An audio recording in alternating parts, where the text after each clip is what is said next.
بسم الله الرحمن الرحيم، والصلاة والسلام على سيدنا محمد عليه أفضل الصلاة والسلام. ازيكم يا حلوين؟ جايلكم النهاردة بقى مناسبة رأس السنة بفساتين لستات اللي ليها بطن. ازاي تلبسي فستان وانت ليكي بطن تداريها؟ بصوا بقى، التفصيلات اللي انا جايبها لكم دي كلها بتداري البطن.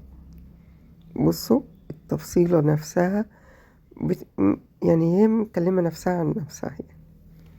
بصوا،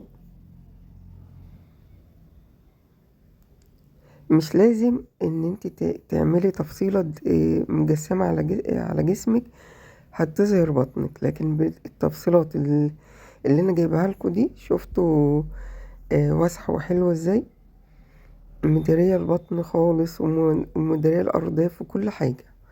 وانتوا عارفين برضو ان الأسمر بيداري كل الضفوف اللي موجودة في الجسم. كل سنة وانتوا